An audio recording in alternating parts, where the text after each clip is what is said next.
My world that I want to have a little pride in. My world, and it's not a place I have to hide in. Life's not worth a damn till you can say I am what I am. Right.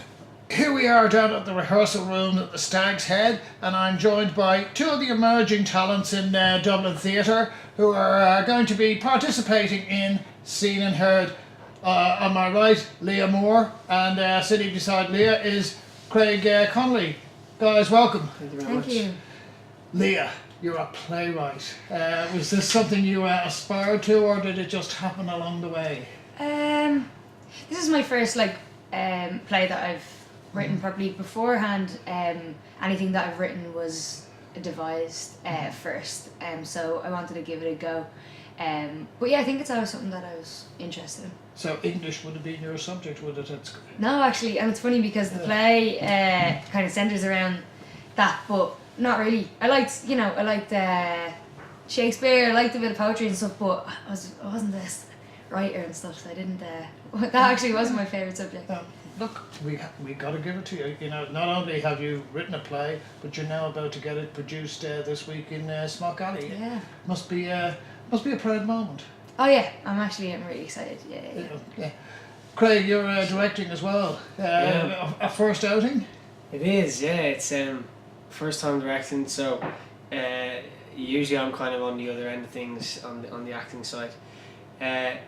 So I think directing is it's a challenge. It is a challenge. It's something that I've always been directed, so you kind of pick up on different directors and how you like to be directed as an actor. So it's trying to find the balance then for me coming into it from the other side of going, okay, how much space do you give to the actors, how much and then the also thing is the time that we have. I mean, I think we had two full weeks if we added it up. Yeah. So you're kind of going, okay, we have a little bit of time to find characters and find the space, but we don't have that much time to go playing and having and really exploring. So it's kind of finding the balance to that, I think, it was being quite difficult for me. Yeah. Leah, the play is called Wasting Paper. It's essentially a very contemporary piece. It's about a young girl who becomes an internet sensation. How did the idea come to you? I was living in Chicago at the time, and I got back and I knew Scene+Heard was going to be on, and I was writing something that I wasn't really sure what it was going to be, but it started off kind of how the play started off, but it doesn't, like the way the play is set up, there's like a rhyming structure to it. But I sat down and I started writing this character and kind of the start of the play when she's in school and with her vice principal and they're walking down the hallway, and I didn't really know where it was going, but I knew that there was kind of something there with it. So I kind of put it away, and then when Scene+Heard came around, I came back to it, and it's just something that you see, I think, a lot now with, things go viral on the internet so often. And it's just a little kind of glimpse into that, I think. They always say, whenever you hear writers or people who are involved in literature write about what you know best, is there an element of autobiography in it? Not that you're an internet sensation. No, I'm not an internet sensation, but yeah, there is, with the likes of kind of turnaround and even play, like she plays Electric Picnic and stuff like that, and I'm in a band and I play Electric Picnic. Give it a plug. We're called More Than Machines. So there's little bits and pieces like that, and I guess the idea of kind of forbidden love and stuff like that, I think that we can all relate to that a little bit. More is forbidden love? Yeah, that's... Other than, say, a teacher and a pupil or something? Yeah, exactly. So yeah, definitely little bits of autobiography. Yeah. So when you saw it first, Craig, do you think, oh yeah, here's this, or do you think this is something I really want to direct? I was like, you're directing this. Yeah. or did Leah twist your arm? It was more kind of, and a night out having a drink, and Leah goes, "So you're directing my play?" Yeah. And I went, "Oh, okay, cool. Fair enough." She's a smooth talker. Yeah, exactly. That was it. Full stop. Yeah. No, I read the script, and of course it's the rhyme is something that is interesting. I think it's kind of taken over Irish theatre now. It is kind of the short sentences, hitting points that our ear kind of is attuned to something that's different. That's not just like a monologue that you're listening to for half an hour, or it's kind of like a Shakespeare rhythm in a way that it's coming back. That kind of that way of writing, that style of writing, and that text. So that intrigued me. Is to when I read it first, my first instinct was to go way away from the rhyme, to try and not go near it at all, so that to our ear we kind of hear it, but it's away from the rhyme. So it's subtle. So we've kind of gone in and out of trying to do that. You're also acting in it as well, or at least performing in it is probably the better term. What's the more satisfying for you, Leah? The performance of the writing? I think, but me and Craig are both like primarily actors, and I think probably the acting in it is kind of the more satisfying. The language, is obviously very familiar to me because it's a lot of like any colloquialisms in it are my colloquialisms and stuff like that. But so it'll be written in how? It'll be written in Howie, yeah. yeah. That's exactly it. Our native tongue, I say, when I say to people, we don't speak English on the north side. We speak Howie, and only a few people understand that. Yeah. There's a bit of that. Alright. Yeah. So tell me, I mean, if you have a look at any piece of drama, that you've essentially got three things. You've got the dialogue, you've got the action, and you've got the characters. Which appeals to you the most when it comes to writing? When it comes to writing, when coming to write this, the thing that appealed to me the most was probably the characters. Yeah. In general, I think dialogue is really important to me, but this play kind of because it covers like a few months, so it's not just dialogue heavy. So it'll go from kind of the rhyme and monologue into dialogue with myself and Ciara, and then back into the rhyme then again. So in this, I think the main thing is kind of the characters and the kind of connection between the two girls. Did you, when you came to looking at how will I direct this, what did you focus in on then, Craig? Did you focus in on the how we deliver the script, or how you get the characters interacting with each other, or how do you emphasize the action that's between them? I think for me, I focus more on the relationship between two people, the physical relationship. I think we can say a lot more in how we move than words. So if we had, let's say, 4 weeks to do this show, I would have probably done the whole show as a movement piece for the whole first week. And I think what that does is it allows an actor to not have to worry about text, not have to worry about what the play is about, and they just get to be that person. They get to feel them walk. You just get to kind of experience the relationship between two people as a feeling, as a touch, anything, which is what we do from day-to-day life. So it's trying to just let the actor be completely loose to do that before then maybe the next week bringing in text. So for me, it's quite visually important, I think, to see that.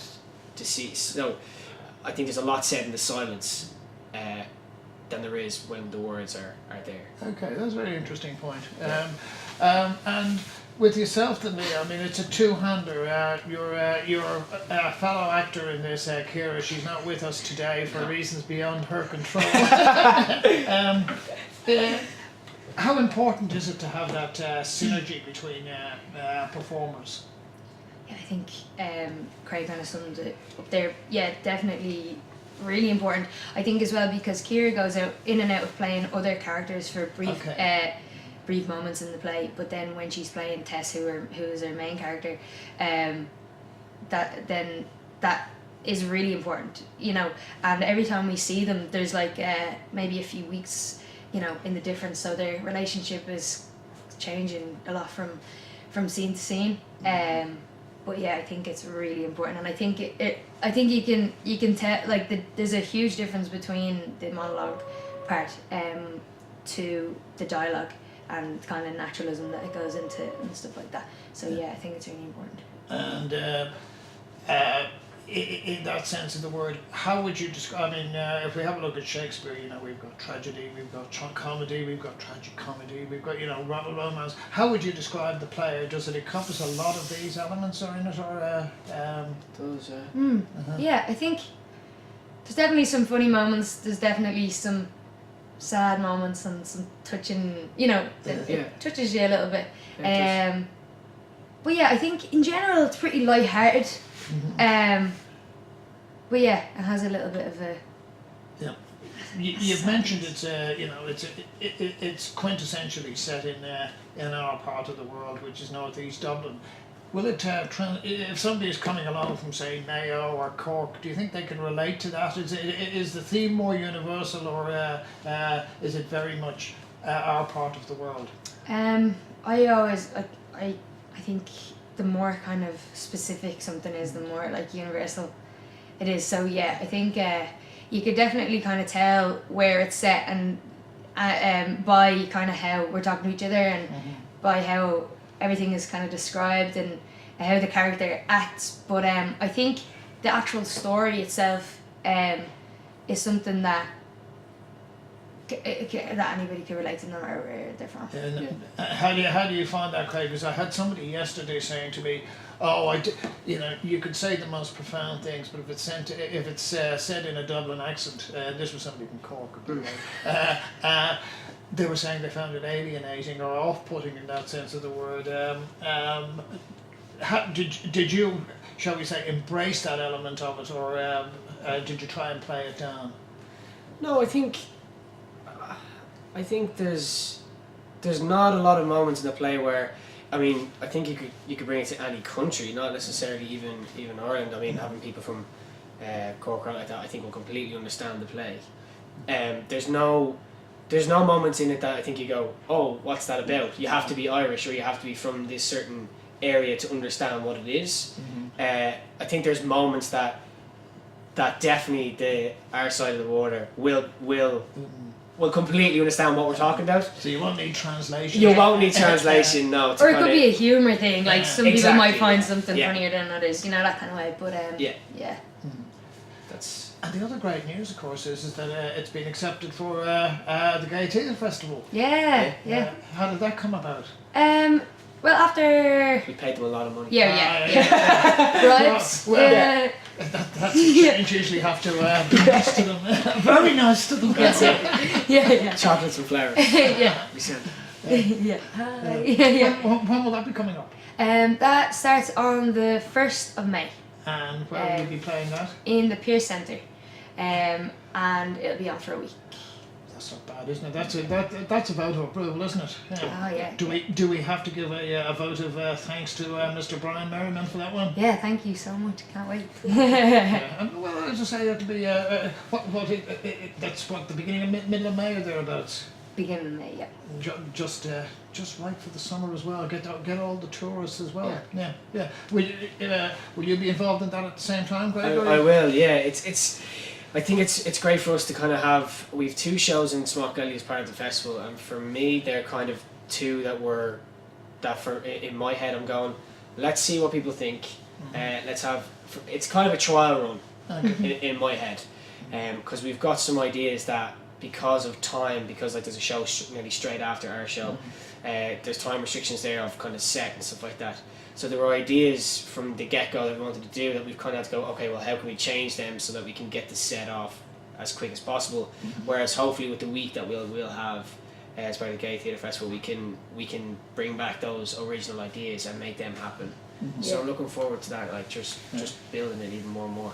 The obvious question that follows on then, Leah, is that if you're in the Gay Theatre Festival, how much of an LGBT dimension is in the play? Well, the main character is gay. Okay. Yeah. Well, that's fine. Yeah.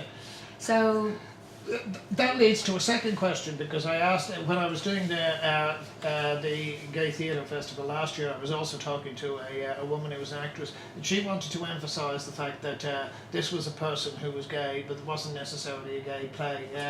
Is the LGBT element central to this, or is it incidental? I think what kind of makes me happy about it, and I guess looking at other LGBT type work, that I like, would be that it's not centered around the fact that it's an LGBT play. Do you know what I mean? I think if these two characters were a boy and a girl, it'd be the same thing. It's not really about.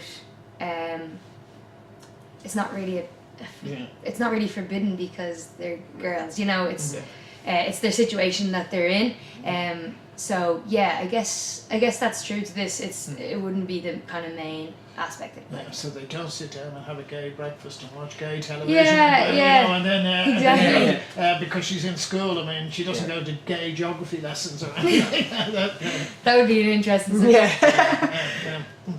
And you know, your friends and family, they must be really proud of you. Ah, yeah, absolutely. Yeah. They'll all be there to support us. Yeah. And what irons have you got in the fire? Or is there? I mean, I'm guessing you're not sitting on your laurels that you're with wasting paper. That you've got hopefully the next projects at least in the embryonic stage. Yep, we do. There's a few submissions that's been sent out for a few different things, so we'll see. We'll see what happens with them. Yeah. Well, and again, what I mentioned to you before we came on air about radio plays. There's a certain market for that. Is that something you might be interested in? Yeah, absolutely. Yeah. And Craig, you mentioned yourself. You're mainly an actor. Are you performing in anything at the moment that we can give a plug for? At the moment, or coming up soon? I'm doing. What am I doing? I'm doing a lot of work in development with Emmett Kirwan. He's writing a new piece of work. Who wrote Dublin Old School.